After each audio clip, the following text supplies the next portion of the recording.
Wednesday, February 15th, it's the real KNC. Ken Laird. Chris Curtis. I literally just got a text from my wife, Curtis, that I have to pick up on the way home butt paste.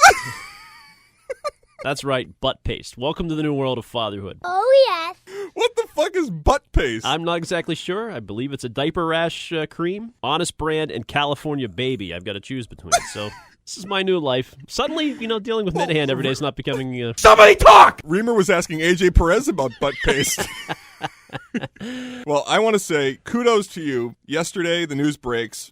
My mind, as it always does, often does, goes right to you. Thanks. I appreciate the plug on the Twitter account. 6 to midnight. Mm-hmm. Swing! That's my new sleeping schedule, by the way, 6 to midnight. That's true. That's literally true. You were just having your cookie before bed.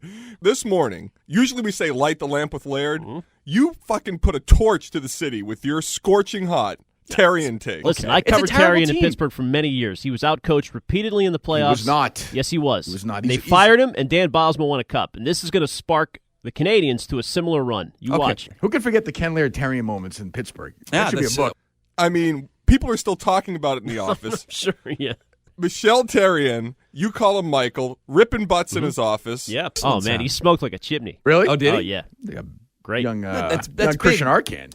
The French smoke a lot, right? That's the big thing. You smoke, eat some croissants. We got Lou and Christian leading with Bruins talk here at 10 a.m. I got to say, I don't know whether that was grapes or Fourier at 10 a.m. here. I mean, I think he's a dog. we heard some scorching Bruins takes. Slow down, Melrose. Obviously, he's a tough guy. He's a fighter. We basically mocked Bruins talk from, for 6 a.m. and about 9:30 today. But it was fun. It was good times. Could never beat this friggin' team anyways. He's coaching them, and I'm supposed to be what? Oh! What? Damn! Do we have a third Bruins segment today? We had a little brief. Yeah, 6:45. Yeah, right before the 7 o'clock hour. We were making fun of the Bruins news reaction from We- Dan Hawley. Breaking news, Michael, you're going to love this one. The Montreal Canadiens have fired their head coach, Michel Terrien. Yeah. They have hired Claude Julien. Oh, wow! Yeah. Right, we heard from Felger. Oh! It just dawned on me. Friday, the door is ajar. Mm-hmm. Just Mut and Kirk Friday. We mentioned a couple weeks ago about a rear. I take a very journalistic approach to my blogging. Ooh. Huge Bruins week. The rear is already calling about the Butch and Sundance Kid. No, bang on this. Hey, bang on this. We need Jerry in when Rear is in. Oh, that's right. Because of the history between the two. I was kind of rubbing Jerry's face in it. Rear entry, he's been called. Jerry blocked Rear on Twitter. He's very ESPN Jim Brady-like. What happened to the thick skin? The guy who, attacks everybody all day about everything. How about this puss Jim Brady? God, Oh, my God. In the last hour, he has been assaulted by Kirk and Callahan listeners. Classically done. It took us 3 hours to get to it. We got to that at 9 o'clock today. Well done, as always, by Kirk and company. Jim Brady's the public editor of ESPN, the ombudsman. Article about social media practices And at the ESPN. policies at ESPN. Correct. Sure. He has no problem with Bomani Jones and Israel Gutierrez saying that ESPN thinks Boston's racist. Right. And no problem. Zero problem. If you call a city racist, that city is going to come back at you. I'm sorry. He goes at these eggheads with 3 followers like he is the spawn of John Dennis himself.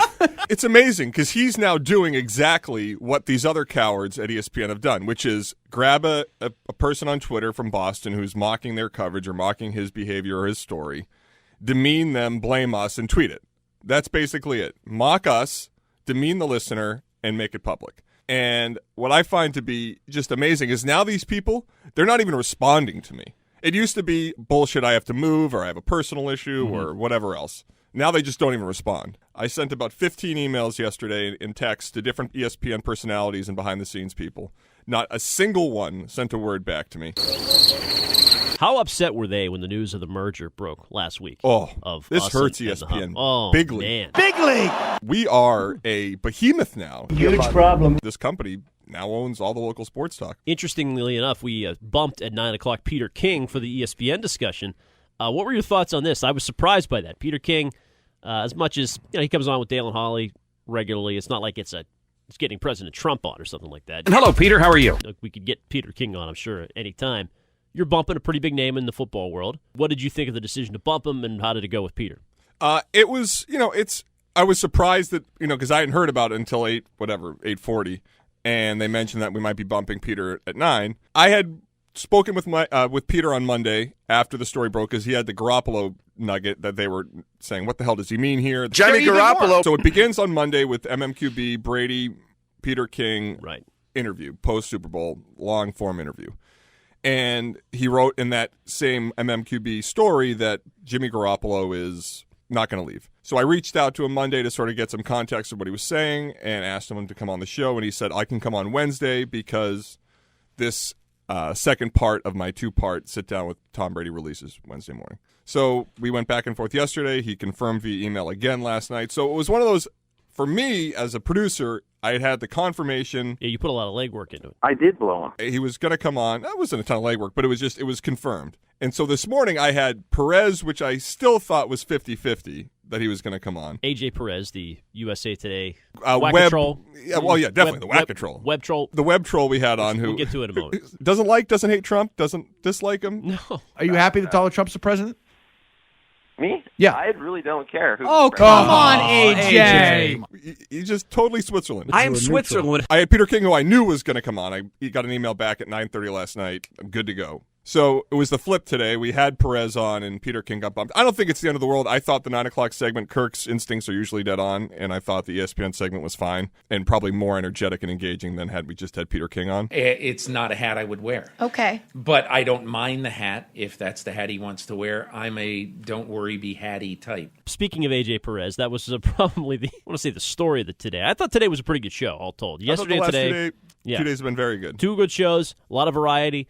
Kept it moving, a lot of different stories. But Perez at 8 o'clock, the most replayed part of this is going to be our good friend and yours, Alex Reimer. Again, the twink on twink crime. I heard a little twink on twink crime there. Calling AJ Perez and his sexuality out on live radio. This blows me away, actually. As much as I like Alex, this is not a good quality. I wouldn't think. I'm not a gay man, as you know. I'm gay as a goose. But isn't well, you there are a shopping code? for butt paste. I am shopping for butt paste, so I suppose that's a thin line. Wouldn't you say, as a gay man, you would even further respect another individual's opportunity and time and desire to when they want to make the announcement and when they want to come out? Alex Reimer from Forbes. What don't the listeners know about you we haven't unearthed? Don't you know? Well, I'm gay. I'm a man. homosexual. What are you doing that now for? I would say in the gay community, also not a member of it. That's a lie. This would have to be the cardinal sin, right? Like, you can't go to a gay bar that is dark and closed for a reason and then walk out and say Billy, Jim, and Tom are all gay. I guess they're not all dark and closed anymore. But you yeah. know what I'm saying. Yeah. But like if the underbelly of the gay community is you go to these places so that you're with gay men and then you leave and you're not recognized. That is top secret information. Reimer just is like, boom, well, as a gay guy. Yeah, you're an openly gay man who favorites all sorts of liberal stuff on Twitter, like I do. So you didn't vote for Trump, just like I didn't vote for Trump. Oh, okay. That's okay. Well, I'm just saying. All right. No, which is not. I'm not. AJ Perez, who was already probably pretty nervous about the interview, is sitting there going, "Well, Nelly, you're outing me on live Well, radio." he had evidence. I don't know if AJ Perez is a homosexual, like you said. I think it's pretty clear. Based on what? If you're liking DC homos, I like DC homos. Oh, you do? It's a good. Yeah, it's not bad. It's actually not a bad follow. You'd be surprised. They nuanced follow. Yes, there was. It actually began with Aaron, who our intern, who went through his timeline. Yep. And we're looking for evidence against Trump, and he's like, I got a lot of things on Trump, and I think he's gay. Not that it matters. It's like, okay, thanks, Aaron. Yeah, AJ didn't want to talk politics. You're a liberal. You're not a Republican. It's okay. It's not. It's nothing to be ashamed of. I mean, No, sure. I can't talk. I can't talk about that. Sorry. Boy, it was a painful listen. But things can be painful and entertaining at the same time. And I think important. We had some callers, and I think this spoke to a lot of people. We let journalists get away with things too frequently. Poor reporting, poor journalism, just shoddy work. I am a journalist. Kirk doesn't let that happen. And you have to have more than... in the interview, he said he was transcribing it like he does for a lot of our Brady interviews, and that the comments about the putting politics aside were at the end of the interview, and things got a little, he misheard it out of context. I call bullcrap on that. I'm not a journalist, but you are a journalist. If I were to be a writer for, I don't know, USA Today, kind of a clicked-on website, I would listen to my lead, the audio that I'm using in my lead, that I'm transcribing for my lead. I would listen to that a couple times in context. Is USA Today a clicked-on website, though? I don't know. I would assume it's probably... Kirk's right. It is sort of hotel-centric these days. But there are a lot of people in hotels. It's the McDonald of newspapers. It's like... Right, but the point is that it's not really so much that it's clicked on. The second that headline goes up on USA Today, all these other news services feed off of it. You're right. And it gets everywhere. Tom Brady says teammates should put politics aside. So anyway, if that's your lead, if that's what you're basing your entire write-up of this interview on, that's not a fucking excuse. I have no excuse. You can't say you heard it at the end of the interview. If you're basing your premise for your story on what those comments are, you have to hear those in context. So which further cements the point that he was listening to that interview not to hear Tom Brady talk, to hear Tom Brady say something politically charged. Why does that make such a big deal? I don't understand that. That goes along with his narrative that he's Trump's buddy and these guys that aren't going to the White House are bad. This is the narrative. Because Brady gives nothing. I mean, Kirk was talking about it. That that response was so boring, he basically checked out of it. Putting politics aside, it never really was a political thing. Brady gives them so little. The second, if this story stood and wasn't questioned by Kirk, by everybody else on Twitter, then it goes to Zyron, and Zyron's next story will be, as USA Today noted, Tom Brady said those teammates, it blows up. I've already produced them to Gmail and authorities. It's everywhere. So that type of callous reporting, while it might seem like a hotel, newspaper and not that clicked on, the second it's anywhere, it can be distributed to all these other outlets within, 5 minutes. Not to mention the inherent liberal slant that the guys were trying to nail A.J. Perez down on, which he never quite admitted to, but I think we can all... I really don't care. Oh, come on, AJ. We all care. AJ. Two things that we know that Tom Brady has said about Donald Trump is that it'd be nice if he were president because there'd be a putting green on the White House lawn. And so here we are today, 2 years removed from this, and Tom Brady is viewed as this outcast, this right-wing, alt-right, sympathizing psychopath. Yeah. Hitler! I mean, it's insanity. Well, Monty believes it. That doesn't work. Not to me. And you have Chris Gasper last night on TV saying that Breathing this is fire. like Jeremiah Wright. And when Obama had the thing with Jeremiah Wright, Obama was the president, Chris. You idiot. Uninformed idiot. That's the difference. You have to respond if you're in a church with a racist nut job who you have quoted multiple times in your memoir as your spiritual leader versus Tom Brady saying he likes to play golf with Donald Trump as the quarterback of the Patriots. There's a pretty big difference. Gasper could have written this 2 weeks ago, 3 weeks ago. Probably should have. We were the only place in town you were getting this stuff, and everybody else is now coming. I guess the White House thing is new, going or not going to the White House. But you know what I mean? Like I was waiting for Gasper, Shaughnessy, Borges to be writing about this weeks ago. Well, it's frustrating with Gasper, too, because you could, watching him with Maloney last night, he's passionate about it. He cares. I think he's getting better. He's a young guy who's starting to get it even more and more. But no, I think that he feels like he has to put he doesn't want to let that side out, like A.J. Perez said. He didn't want to get his ideology out there or how he feels politically. It's like, at this day and age, we all know... But I mean, this is awesome. You're getting pissed at him. He should love this. No, I know, and I'm saying he should do more of it. It's great. I think that column was, I think Mut said it in the office. It gave us 2 pretty good days of shows. Yep. So did Amani. I don't want to go double down, but I love Amani Toomer. He led. He was the final element in the Open 2 days in a row, and we spent another segment on Toomer's takes. Tom Brady, the majority of people think that he has, jumped on the Donald Trump bandwagon. 2 excellent drops that will stand the test of time today. Here's one. Here's making stuff up. And here's another. The pff is I think that's going to be a good solid answer to a question. Yeah.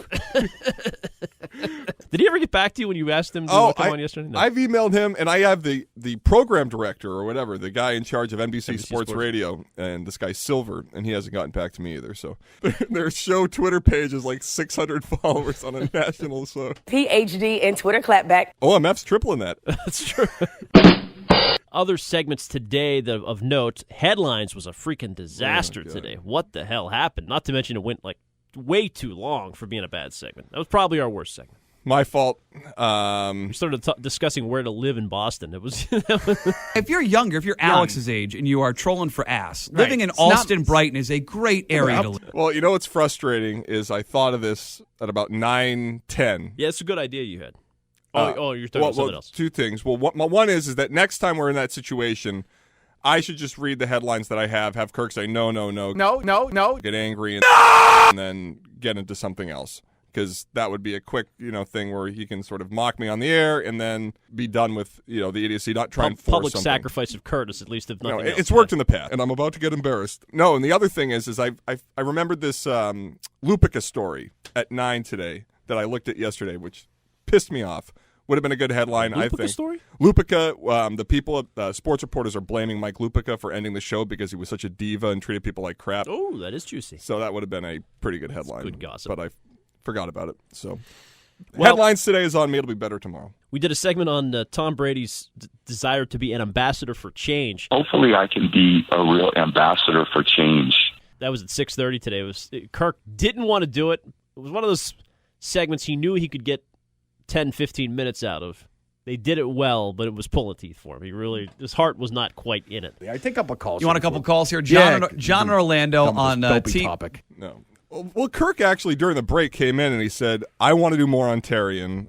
Mutt doesn't know what the fuck he's talking about. Right, true. And Reimer doesn't know anything about hockey, so we're going to have to do this. So, he was a team player in that regard. We also had a Felger on Podcasts segment today. It says, if you're a media person out there who does a podcast, please don't get your panties in a bunch. You can just say Kirk Minahan. I mean, it's not going to kill you, Felger. We say your name all the time. I think it actually would kill Felger. Probably right, Kirk. Well, it's funny, too, is I noticed this last night. I meant to say this to Kirk. What was he wearing last night, too, I don't Felger? know. He's got, he wears the sweater with the sport coat. He looks very stiff. Yeah, he is stiff. And then he sits there. Kirk's right. He's got that. It's like the hostage cam.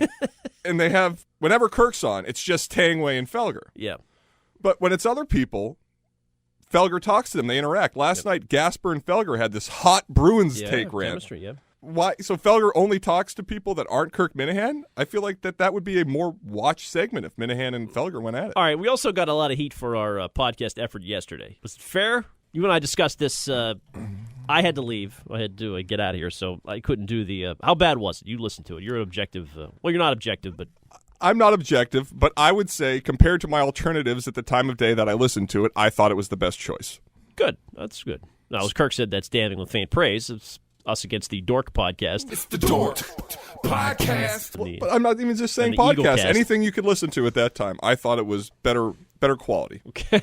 I think others disagreed. We got a few tweets as well that it was a subpar performance. Yep. I don't like to pay attention to the haters. When they go low, you go high. I don't go Jim Brady on them. I like to just let them, speak their piece, but people do like the drops. Well, the audio drops are ear candy. I mean, I've said that from the beginning. People mocked me at first. They were like, oh, too busy. I can't listen to this thing. Now people can't do without it, Mutt mocked you, and now he's sitting craving those things. Oh, by the way, what's with the airborne he's in here for 3 straight days, and all of a sudden he thinks he's, John Dennis walking around the building. And yes, I completely believe that the airborne will make me not sick. Have you ever had airborne? I don't know if that works. No, I've never tried that.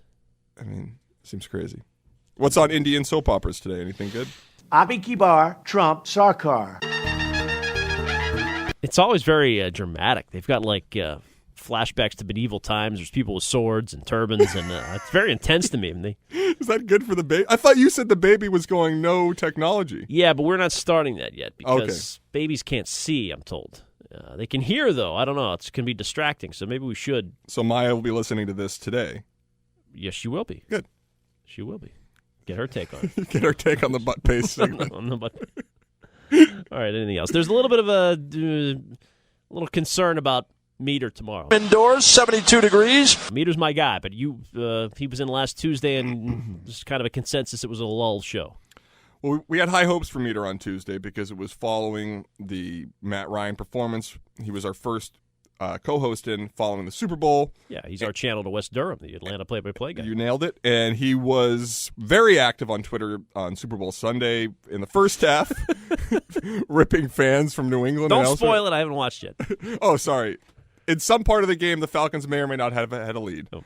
But at the end of the game, things may have changed, and we were looking forward to having him in, sort of have the callers mock him a little bit, but he wasn't really in a playful mood. So, not in a playful mood. He was just not negative. He just was kind of there. He was kind of like Pete Shepard without the bombastic nature. It was just sort of. I'm not fighting for anything. I actually think Pete might be better tomorrow with the Bruins talk, but we can't cancel Meter.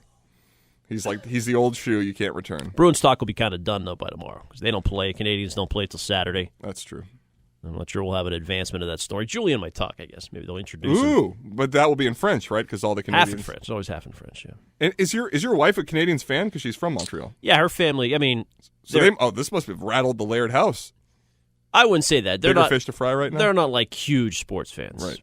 They're Canadians fans because they're from Montreal. They have to be, sort of. But they're, I have some of the associate members of the family that are big Habs fans, but not like her immediate family so much. So it didn't rock the household, but it was notable. Hey, they just came out with new bagels at St. Viator up there, so it was a bad, timing of the news dump, the press conference. I mean, I was offended.